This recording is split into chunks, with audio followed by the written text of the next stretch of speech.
గాయత్రి పిన్నికి పెళ్ళా? తాతయ్య మనం వెళ్ళొద్దా? అవును, అదే తప్ప. లోపలికి పోరా. ఆ దరిద్రుని పెళ్లి చేసుకునే కదా ఏ బస్సు కిందో పడి చచ్చినా పోయేది. నోరు మూసుకుని లోపలికి పో. నాలికి నరం లేదు కదా అని ఇష్టం వచ్చినట్టు మాట్లాడతావా? ఒక్కటి గుర్తుంచుకోండి, పంతిలో వంట చెడిపోయినా ఇంట్లో పిల్ల చెడిపోయినా బయటికి చెప్పకూడదు. అది తెలివైన పని కాదు. అంచేత ఈ విషయాన్ని వదిలేసి ఇంకో పని చూసుకోండి. పోండి, వెళ్ళండి, పోండే.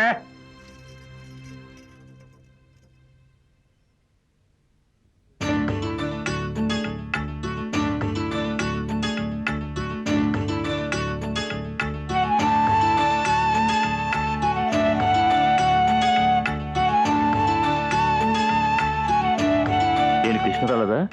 అమ్మాజీ ఎక్కడా?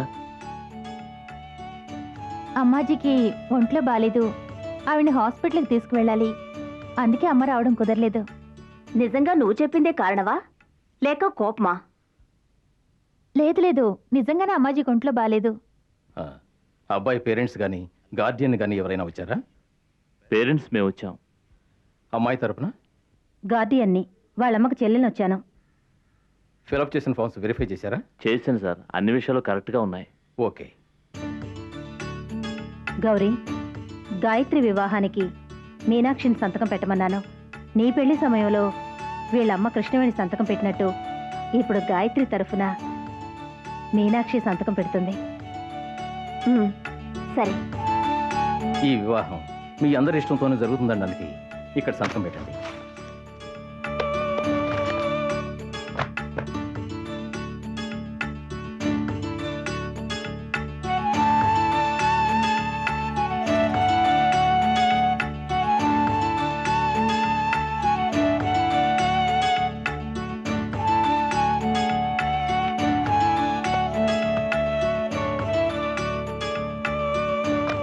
ఇందులో మన సంతకాలు కాదు, వధూవరుల సంతకాలే చాలా ముఖ్యం.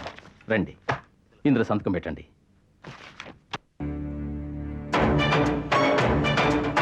మీరు పెట్టండి.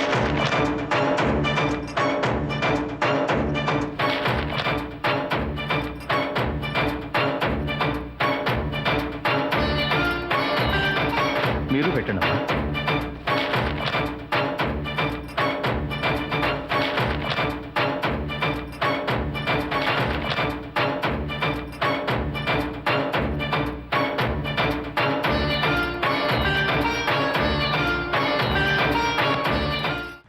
మీరు సంతకాలు చేయండి.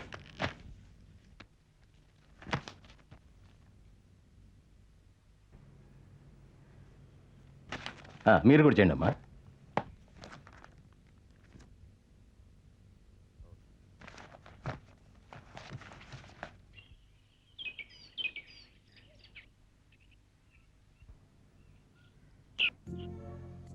మీరు నన్ను తప్పకుండా రమ్మని కంపెల్ చేయడంతో మీరు రారేమో అనుకున్నాను. రాకుండా ఎలా ఉంటాను? గాయత్రి తరఫున తల్లిగా వచ్చి గార్డియన్ సంతకం పెట్టాలిగా. పాపం గాయత్రి, అందరూ ఉండి కూడా ఎవరూ రాలేదు. ఓ చిన్న కరెక్షన్, ఎవరూ రాలేదు కాదు, ఎవరూ రాలేకపోయారు. అదే మీనాక్షి, ఐరనీ ఆఫ్ ఫేట్. ఒక ఆడపిల్ల ఎప్పుడూ తనకి ఎవరూ లేరని అనుకోకూడదు, అందరూ ఉన్నారని అనుకోకూడదు. You yourself the architect of your own life అనుకోగల ఒక స్టడీ మైండ్ కావాలి. మీ అంతగా మనోబలం మాకు లేదు మేడం. అవును, ఇప్పుడు గౌరీ ఆంటీ ఇంటికేనా? అవును, రా. ఈ ఇంట్లో అందరూ నాకేమీ తెలియదన్న అభిప్రాయంలో ఉన్నారు. నేను ఒక్కడిని ఎదిరించి మాత్రం ఏం ప్రయోజనం? నాన్నగారి గాయత్రి అంటే ప్రత్యేకమైన ప్రేమాభిమానాలున్నాయి. అందుకే అది బాధపడటం చూడలేక ఆయనే కళ్యాణ్తో దాన్ని పంపించుంటారు. పరమేశ్వరికి తెలియకుండా ఈ ఇంట్లో పూచకు పుల్ల కూడా అటు ఇటు జరగదు. అది మోగముద్దులాగా అన్నీ తెలిసి కూడా నాతో ఒక్క విషయం కూడా చెప్పలేదు. కళ్యాణ్ నుంచి విషయం చెప్పగానే అందరితో పాటు నేను ఆశ్చర్యం నటిస్తాను. ఎక్కడైతే తనకిష్టమైన వాడితో నా కూతురు సంతోషంగా కాపురం చేసుకుంటే అంతే చాలు.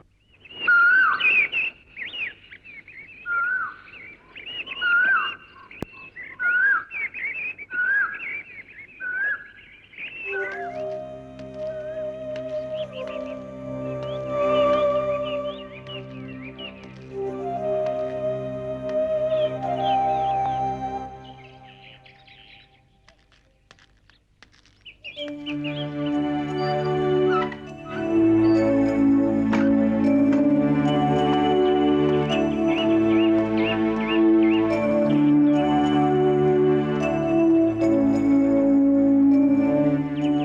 ఇక్కడ ఎదురు చూస్తున్నాను. వచ్చి నాతో చెప్పాలనే ఆలోచన ఉందా నీకు? ఆ ఆలోచన ఉంది. గుమ్మం దాకా వచ్చాను. దారిలో నందీశ్వరుల్లా నిలబడ్డారు మా బావగారు. అదే మీ ముద్దుల కొడుకు. ఆయనుండగా ఎలా చెప్పడమా అని వచ్చిన దాన్నే తిరిగి వెళ్ళిపోయాను. వెళ్ళిన పని అలా తగలేశావు. బాగా జరిగిందా? ఊళ్ళో వాళ్ళందరికీ నీతులు చెప్తారే, ఇప్పుడు మీరేం చేస్తున్నారు? మీకెవరు బుద్ధి చెప్తారు? ఏమిటే? శుభమా అని నేను వెళ్ళి పెళ్లి చేసి వస్తే అలా అడుగుతారేమిటి? వివాహం ఎలా జరిగిందని అడగకూడదా? సర్లేవే, ఏదో చిరాకులో నోరు జారినట్టున్నాను. ఆ మాట వదిలే. ఏమైంది? గాయత్రి వివాహం బాగా జరిగిందా?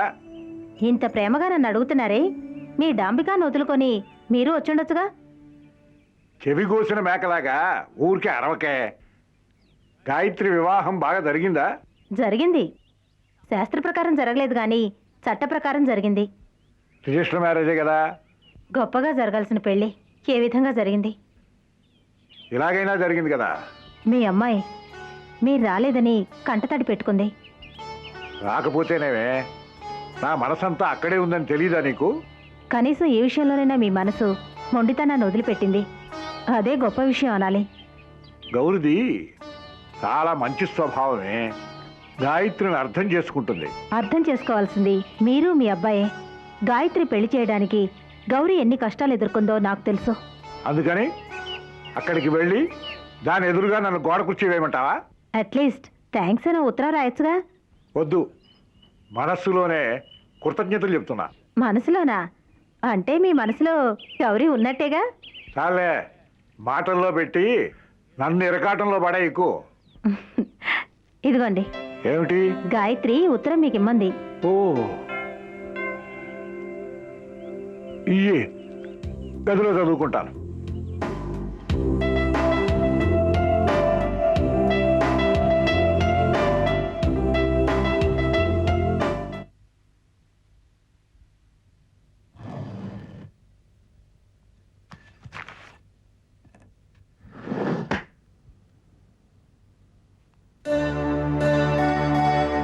తాతయ్య, మీరు అల్లారు ముద్దుగా పెంచుకున్న మీ కూతురు మీకు తలవంపులు తేవడమే కాక తన కొడుకుని రెచ్చగొట్టి ఇన్నేళ్ల తర్వాత మళ్ళీ అవమానించింది.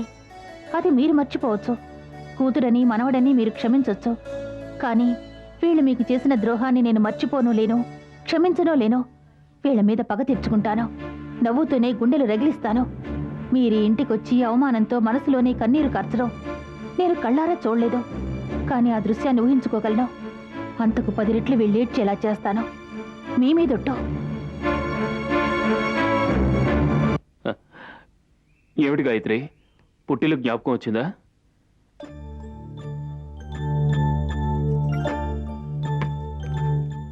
గాయత్రి, జరిగిందంతా ఓ పీడకలుగా భావించి ఇక మీదట సంతోషంగా ఉందాం. విడిపోయిన 2 కుటుంబాలు మన వల్లే కలుస్తాయనే నమ్మకం నాకుంది. మా అమ్మ ముందు నీకు మేనత్త, ఆ తర్వాతే అత్తగారు. ఆవిడ్ని ప్రేమగా చూసుకునే బాధ్యత నీదే.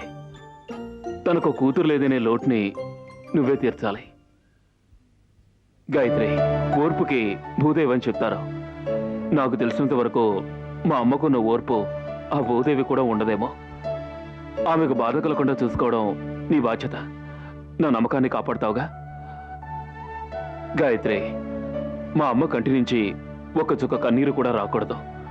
ఆవిడకు అనుగుణంగా నడుచుకుంటావని నాకు తెలుసు. ఆవిడ ఏడుస్తే నేను తట్టుకోలేను. ఆ పరిస్థితిని నువ్వెన్నడూ రానివ్వని నాకు నమ్మకం ఉంది. ఏమంటావు?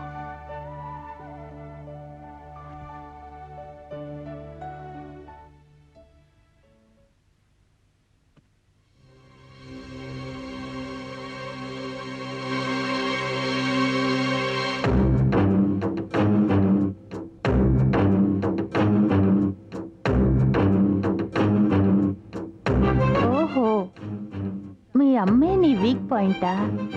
ఇక మీద నేనేం చేయాలని నువ్వే దారి చూపించావు. చాలా థ్యాంక్స్. నిన్ను మీ అమ్మని మానసికంగా వేరు చేయడమే నేను నీకు విధించే శిక్ష.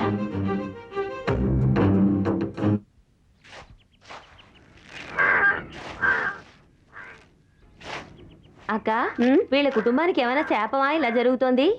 ఏం చెప్పినా అర్థమయ్యేటట్టు చెప్పు. అటు ఇటు కాకుండా తికమక్క చెప్తే నాకు అర్థమై చావదు. ఏముంది, మన గాయత్రి గురించే చెప్తున్నాను. ఆ దీక్షితుల కుటుంబంలో తరానికొకరు లేచిపోవడం ఆనవాయితీ అయింది. ఆ రోజు గౌరీ వెళ్ళింది, ఈ రోజు గాయత్రి. గౌరీ వెళ్ళినట్టు కాదే, గౌరీ ఇంటికే వెళ్ళింది. ఏదో పథకం వేసుకుని చేసినట్టు అనిపిస్తుంది. అదిగో కళ్యాణి వస్తుంది. కళ్యాణి, ఇలారా. మీ అక్క కూతురు లేచిపోయిందంటగా. అది లేచిపోయిందని మీతో ఎవరన్నారు? అది లేచిపోలేదు, హక్కున చోటుకే వెళ్ళింది. తన అత్త కొడుకును పెళ్లి చేసుకోవాలని ఎంతగానో ఆశపడింది. ఇంట్లో ఒప్పుకోలేదు. దానికి ఇంకెవరిని పెళ్లి చేసుకోవడం ఇష్టం లేదు. కోరిన వాడిని పొందడం కోసం పోరాడింది. ఆ పోరాటంలో గెలిచింది. అలాగా. ఇంట్లో వాళ్ళు ఒప్పుకోలేదని కోపంతో వెళ్ళిందా? దాన్ని ఊళ్ళో వాళ్ళు మరోలా చెప్పారమ్మా. ఊళ్ళో ఎవరి గురించి చెప్పలేదు. నీ గురించి నా దగ్గర, నా గురించి నీ దగ్గర మాట్లాడుతూనే ఉంటారు. నాలుగుకి నరవే కాదు, నీతి న్యాయం కూడా లేవు. అందుకే ఎవరిష్టం వచ్చినట్టు వాళ్ళు వాగుతూ ఉంటారు. మా ఆయన మాత్రం తప్పులు చేయలేదా? రాముడితో సీత వనవాసానికి వెళ్ళినట్టు నేను జైలుకి వెళ్ళలేదా? చూడు కోకిల, ఇదేదో మన గ్రహచారం అనుకుని మర్చిపోవాలే తప్ప అదే తలుచుకుంటూ ఉండకూడదు. నేను మాత్రం ఏమిటి, పెళ్ళైన నాటి నుంచి మా ఆయన అమెరికాలో ఉన్నాడని గొప్ప చెప్పుకుంటున్నాను. పాపం గాయత్రికి వచ్చిన సంబంధాలన్నీ తప్పిపోయాయి. తను మాత్రం ఏం చేస్తుంది? మనందరం కూడా తను వినేటట్టు విమర్శించాం. తనకి పెళ్ళవడం గగన కుసుమం అని. నువ్వెన్నాను తిట్టుకున్నా కొట్టుకున్నా అక్క చెల్లెళ్ళం కలిసిమెలిసి ఉండేవాళ్ళం. మనమే కాదు, పాపం నాన్న తాతయ్య పిచ్చివాళ్ళ అయిపోయారు. అమ్మ సంగతి అయితే చెప్పక్కర్లేదు. ఇదెక్కడ న్యాయమే? ఈ ఊరు వాళ్ళంతా మన ఇంటి గురించి ఉన్నవి లేనివి కల్పించి చెప్తున్నారు. ఇప్పుడు అర్థమైందా? ఇంట్లో వాళ్ళంతా ఒకరి గురించి ఒకళ్ళు విమర్శించకూడదు. వీధిలో నుంచొని విన్నవాళ్ళంతా 1కి 10 మాటలు కల్పించుకొని మాట్లాడతారు. ఇక మీదట గాయత్రి పేరు ఎవరన్నా ఎత్తారో ఈ ఇంట్లో ఏం జరుగుతుందో నాకే తెలీదు. తన అత్త కొడుకు కృపాకర్ ఈ పెళ్లి ద్వారా విడిపోయిన కుటుంబాల్ని కలపాలని ఈ పని చేశాడని చెప్పండి.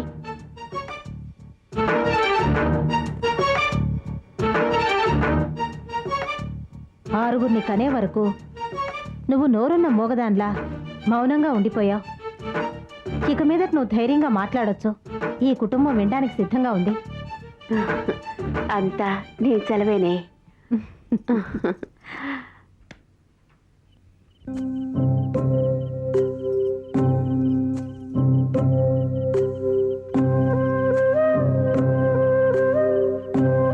అవును, నా సవితికి తాళికి నుదుటికి పెట్టుకోవడానికి నీ చేత్తో కొంచెం కుంకుమిస్తావా?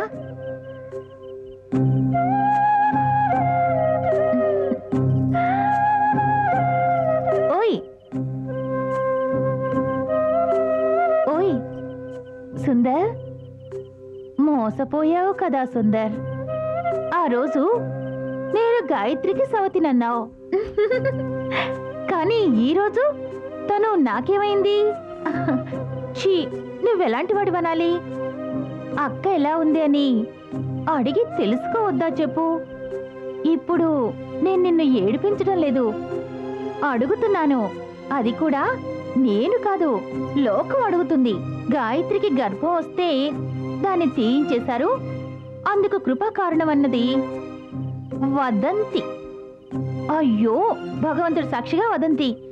కానీ గాయత్రి వెళ్ళి కృపను చేసుకోవడం వదంతికి ప్రాణం పోసి నిజం చేసినట్టయింది. వదంతి నిజమవుతుంది, నిజం వదంతి అవుతుంది. ఇప్పుడైనా బుర్రకెక్కిందా? ఓయ్, బుర్రకెక్కిందా? ఓయ్, బుర్రకెక్కిందా? ఈ నిజానికి పేరే మీనాక్షి కాదు, కృష్ణదాసి కుటుంబం. అది కృష్ణవేణి కూతురు అతి గర్విష్టి.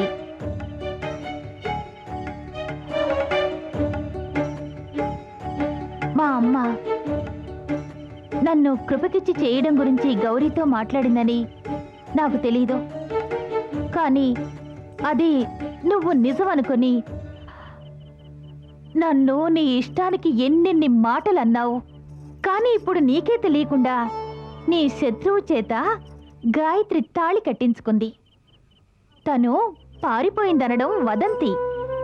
మీ కళ్యాణి పిన్నే తీసుకువెళ్ళి వాళ్ళ అత్తింట్లో వదిలేశారన్నది రహస్యమైన నిజం.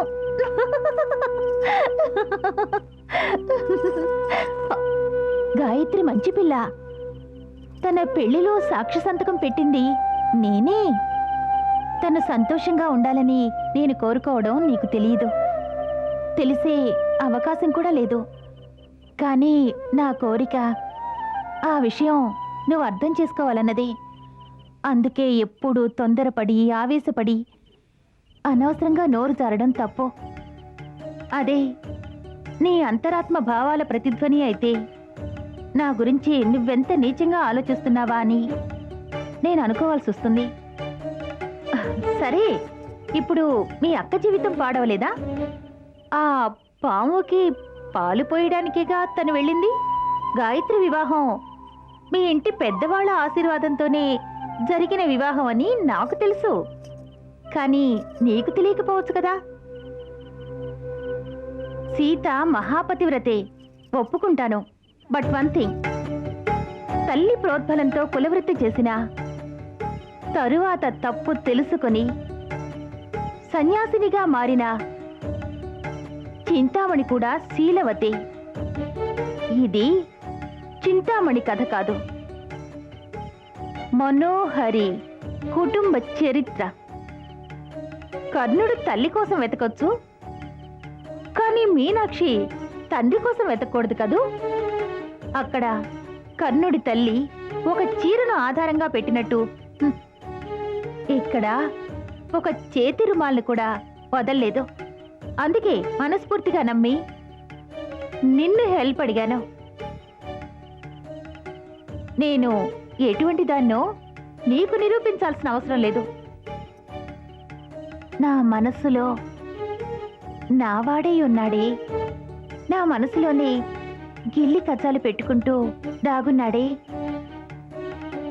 అతనికి నిరూపిస్తే చాలు. అతనెవరు? నా మనసులో దాగున్నవాడు. నీకు చేతనైతే కనిపెట్టు. అందుకు నువ్వు ఒకే ఒక్కసారి అరవ్వా?